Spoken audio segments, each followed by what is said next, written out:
We are so excited to have Father Michael White and Tom Corcoran in the studio once again to talk about Rebuilt, the re-energizing of parishes, and some really, really practical ways to make our parishes better. Guys, thanks for being on again. You're regulars. Yeah, we love it. Pretty soon we'll have to give you a couple offices, and but it's great, and it's been so successful. Actually, this is a Spanish. You have a Spanish version now too. Spanish version out this month. Yeah. Tom, tell us about what's going on at the Church of the Nativity right now.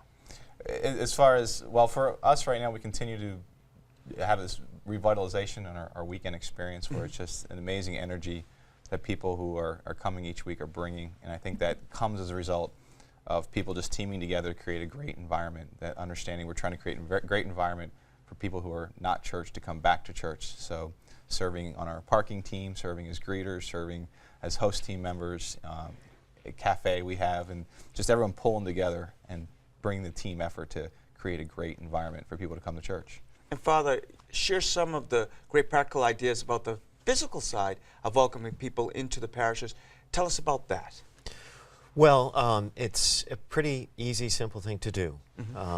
At the end of the day, it's little things are big things. Saying hello at the front door, greeting people with a smile and enthusiasm, as if we're happy to see them there, helping them to find a seat or a parking spot, doing something for their kids to make the experience relevant for the next generation. All of those things are incredibly helpful and have deep impact in the life of a parish. Do you think people sometimes miss that the key really is just having people feel invested and welcome in a parish? Sure, exactly. I mean, are we happy to be there, and are we happy to see others who are not usually here coming? You know, Pope Francis asked the question, I think it was Pope Francis, asked the question, why do so many Catholics look like they're attending a funeral when they go to Mass? Yeah, there should be. It's a joyous occasion. We're celebrating, and I agree with that. Fundraising. You know, money's always a delicate topic. What are your thoughts on fundraising? Don't do it. No, I mean, you can't change these old habits overnight, but we can begin to wean ourselves away from needless fundraising and teach people instead about the biblical precepts, which are also the teachings of the Church, not coincidentally, about stewardship and tithing and giving to support our parishes. We like to say, just, you know, don't kill off the fundraiser everybody loves and grandma, you know, comes out for every year. Start with the big ugly ones that nobody really wants to do. That's interesting that you say that, because here at Catholic TV, someone have the same thing where we have people who give to us monthly, and every month they give to us, and that's really the backbone and what supports Catholic TV. We do a few fundraisers here and there, but mostly it's that. The way we put it pretty succinctly is we should be raising givers, not funds. Well, you know, Tom, you also have a weekend message development. Tell us a little bit about that. Well, one of the things we talk about in our story in Rebuilt is how we learned from growing mega churches and what they were doing. And one of the practices we found, which was kind of a simple one, is they had message series. So over a series of weeks, they would take one topic and they would just continue to follow it and go deeper and deeper into that topic. And as we thought about Catholic churches, we thought, why couldn't we do that? And in fact, it actually works pretty well with the lectionary. And so part of our message development is, as a team, as staff members, we come together and we put together about 7-8 series for a year in which we talk about, which we set 7 or 8 themes that we're going to talk about throughout the year. And over a series of weeks, we are going to delve into that topic. So part of it, we're actually going to be starting to do that pretty soon as a staff, and just talk about next year, kind of our school year is our year.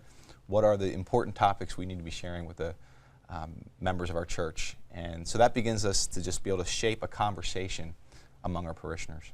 So do you see that instead of touching just on the periphery of something, it's more important that we delve deeper into the important topics? Yeah, but absolutely, and we want to go deeper in them in ways that are practical and relevant for people's lived lives. You know, how does this message on the weekend, which Catholics call the homily, how does the homily impact my life Monday morning when I go to work or I go to school or I'm just facing the challenges of daily living.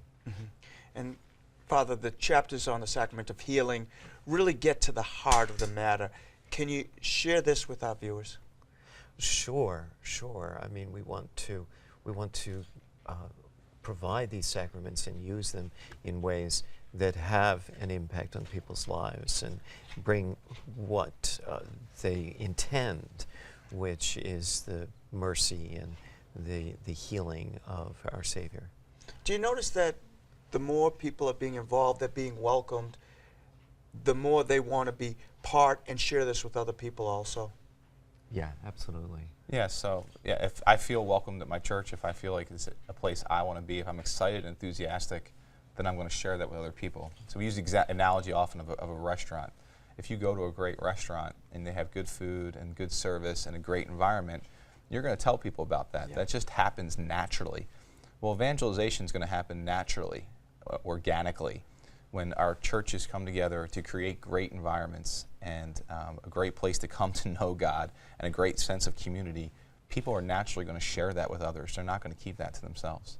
It's almost like if you have a good friend and you know something good is happening, you want to share that with your friend. Exactly. You want to tell your friend what's going on. Exactly. And you can take this, sometimes overwhelming idea of evangelization, and you really can reduce it to a bite-sized exercise that people really can do. And it can be as simple as an invitation to come to church. And sometimes that's it. Just welcome. Come in. I love that idea. Well, you're both in Boston here for a great annual event, the Co-workers in the Vineyard, and you've been traveling around the country sharing Rebuilt.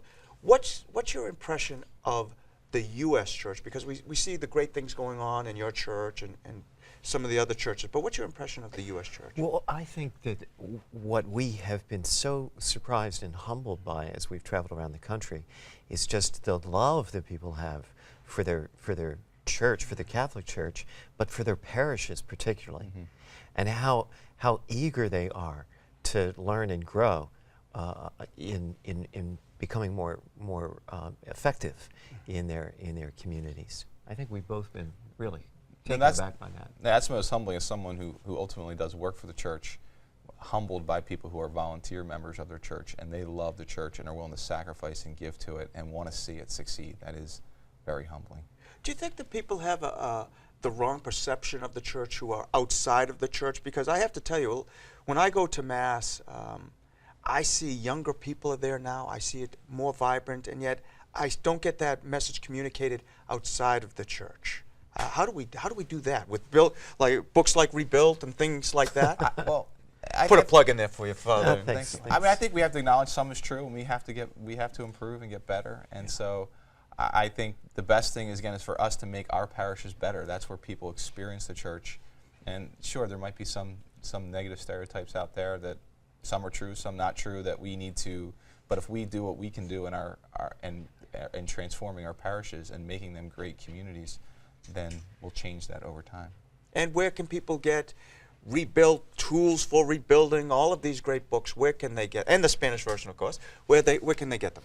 Amazon, Barnes & Noble, your local Barnes & Noble bookstore. Everywhere. And our publisher, Ave Maria Press. I know you wanted to add that in there.